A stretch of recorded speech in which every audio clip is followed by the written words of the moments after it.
A la pregunta de si es correcto que a un pastor se le pague por ministrar, la respuesta es sí. Es correcto que a un pastor se le pague y reciba dinero por predicar y enseñar el Evangelio. Pero el tema no es que se le pague por predicar y enseñar el Evangelio. Más bien es el que sea sostenido por el trabajo que lleva a cabo, en el cual estas funciones son solo una parte. Hay ministros que trabajan más de 50 horas a la semana, así como también sabemos de otros ministros que escasamente trabajan 8 horas a la semana. Pero este no es el tema que trataremos en este video.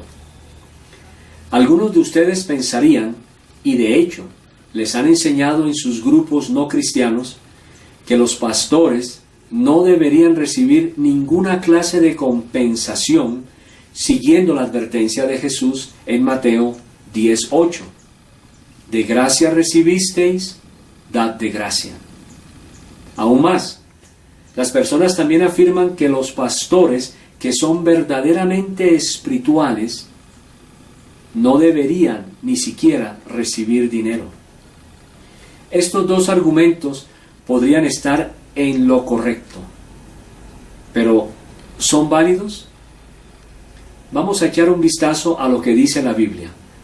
Primero, examinemos el contexto de Mateo 10:8. Mateo capítulo 10, desde el versículo 5 al 11 dice la Escritura: A estos 12 envió Jesús y les dio instrucciones diciendo: Por camino de gentiles no vayáis, y en ciudad de samaritanos no entréis, sino id antes a las ovejas perdidas de la casa de Israel. Y yendo, predicad diciendo: El reino de los cielos se ha acercado. Sanad enfermos, limpiad leprosos, resucitad muertos, echad fuera demonios. De gracia recibisteis, dad de gracia. No os proveáis de oro, ni plata, ni cobre en vuestros cintos, ni de alforja para el camino, ni de 2 túnicas, ni de calzado, ni de bordón, porque el obrero es digno de su alimento. Mas en cualquier ciudad o aldea donde entréis, informaos quién en ella sea digno, y posad allí hasta que salgáis. El contexto de lo que dice Jesús, de gracia recibisteis, dad de gracia, está diciéndole a los 12 apóstoles que vayan primero a las ovejas perdidas de Israel, que predicaran el reino de los cielos, que sanaran enfermos y limpiaran leprosos, que resucitaran muertos y echaran fuera demonios. Lo que es interesante es que en los siguientes 2 versículos Jesús dice que no os proveáis de oro, ni plata, ni cobre en vuestros cintos, ni de alforja para el camino, ni de 2 túnicas, ni de calzado, ni de bordón, porque el obrero es digno de su alimento. La implicación de que el obrero es digno de su alimento es que aquellos que están predicando el Evangelio y llevando el ministerio que Cristo les ha dado, deberán ser sostenidos por aquellas personas a quienes ellos ministrarían. Además, al mirar versículos similares, encontramos el mismo mensaje. Consideremos Lucas capítulo 9, versículo del 1 al 5. Habiendo reunido a sus 12 discípulos, les dio poder y autoridad sobre todos los demonios y para sanar enfermedades. Y los envió a predicar el reino de Dios y a sanar a los enfermos. Y les dijo: No toméis nada para el camino, ni bordón, ni alforja, ni pan, ni dinero, ni llevéis 2 túnicas. Y en cualquier casa donde entréis, quedad allí, y de allí salid. Y donde quiera que no os recibieren, salid de aquella ciudad, y sacudid el polvo de vuestros pies en testimonio contra ellos. Jesús les dijo a los discípulos que aceptaran el apoyo ofrecido a ellos en su ministerio. O sea, ellos entrarían en una casa y permanecerían ahí. Si a ellos formalmente no se les pagaba, entonces deberían darles posada y alimentarlos. Podremos concluir que los ministros de la palabra deberían permanecer con las personas a quienes les predican y ser sostenidos por ellos. En el versículo 3, Jesús quería probar la fe de sus discípulos mediante la falta de preparativos minuciosos para el viaje. De hecho, la prohibición de no llevar alforja podría ser considerada, como algunos eruditos afirman, para que no mendigaran como los representantes de otras religiones que pedían una limosna. Jesús entonces les estaba diciendo a los discípulos que creyeran en Dios en la medida en que ministraban.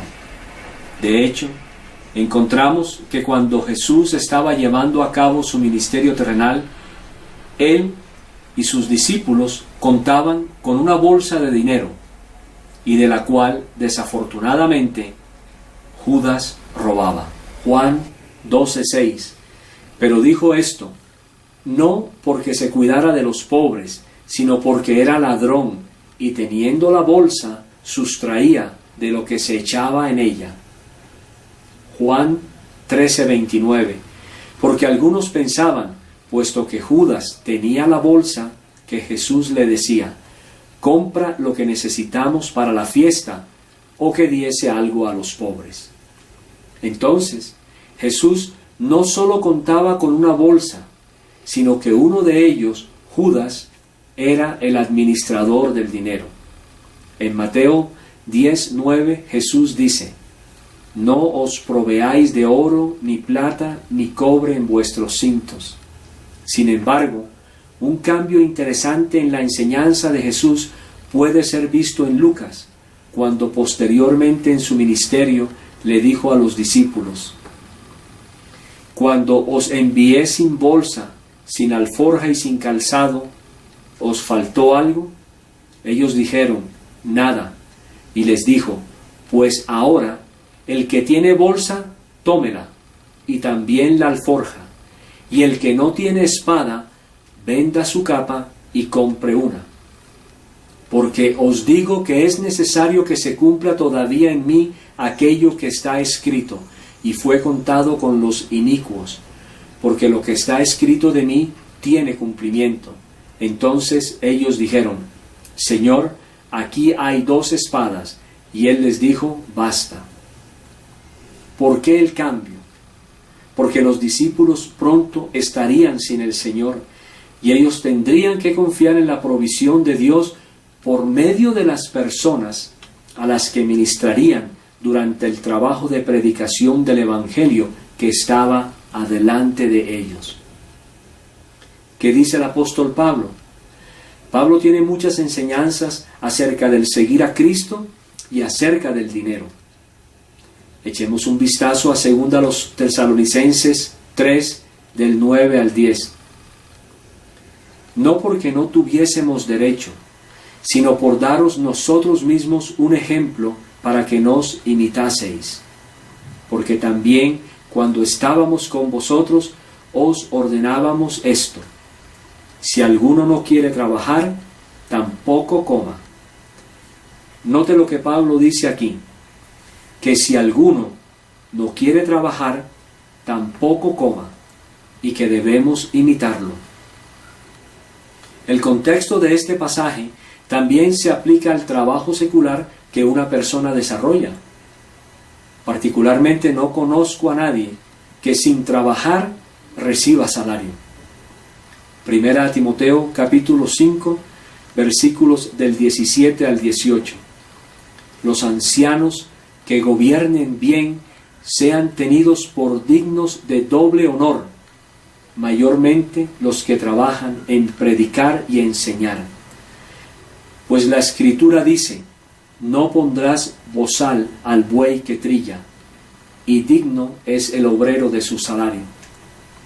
En el anterior pasaje, Pablo menciona cómo los ancianos son tenidos de doble honor, porque mayormente trabajan en predicar y enseñar. Ahora bien, el contexto parece sugerir un pago monetario, ya que dice: digno es el obrero de su salario. Primera a los Corintios 9, del 13 al 18. Contra los que me acusan, esta es mi defensa. ¿Acaso no tenemos derecho de comer y beber? ¿No tenemos derecho de traer con nosotros una hermana por mujer, como también los otros apóstoles y los hermanos del Señor y Cefas? ¿O solo yo y Bernabé no tenemos derecho de no trabajar? ¿Quién fue jamás soldado a sus propias expensas? ¿Quién planta viña y no come de su fruto? ¿O quién apacienta el rebaño y no toma de la leche del rebaño?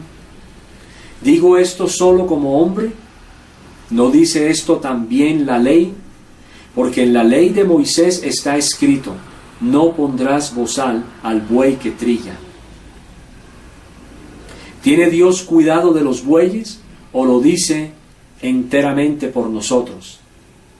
Pues por nosotros se escribió: porque con esperanza debe arar el que ara, y el que trilla con esperanza de recibir del fruto. Si nosotros sembramos entre vosotros lo espiritual, es gran cosa si segáremos de vosotros lo material. En este pasaje, Pablo pregunta varias cosas que resaltaremos.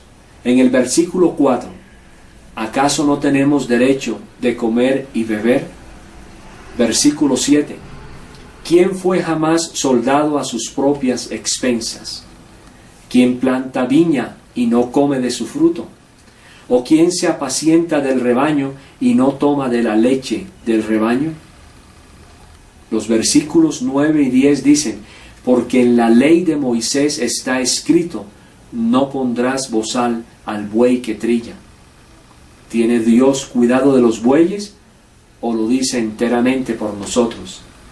Pues por nosotros se escribió: porque con esperanza debe arar el que ara, y el que trilla con esperanza de recibir el fruto. Le aconsejamos que se lea todo el capítulo 9 de Primera a los Corintios, y si tiene un par de buenos comentarios bíblicos, úselos para una mayor comprensión del texto. Finalmente, en Primera a los Corintios 9:14, Pablo claramente dice: así también ordenó el Señor a los que anuncian el Evangelio, que vivan del Evangelio. Pregunto entonces, ¿puede existir una declaración tan clara de que quien anuncia el Evangelio viva también del Evangelio? En otras palabras, que se le pague por su trabajo ministerial. Sabemos que existen muchos ministros en todas las organizaciones terrenales que abusan de este asunto del dinero. Pero también sabemos que existen hombres de Dios entregados a la obra de una forma honesta y transparente. Pero, como dijimos anteriormente, por ahora, este no era nuestro tema. Indudablemente el Señor Jesús, juez de vivos y muertos, hará su juicio en su momento. Por eso, la Escritura en muchos pasajes nos advierte, como en el caso de Hebreos 4:13. Y no hay cosa creada que no sea manifiesta en su presencia, antes bien, todas las cosas están desnudas y abiertas a los ojos de aquel a quien tenemos que dar cuenta.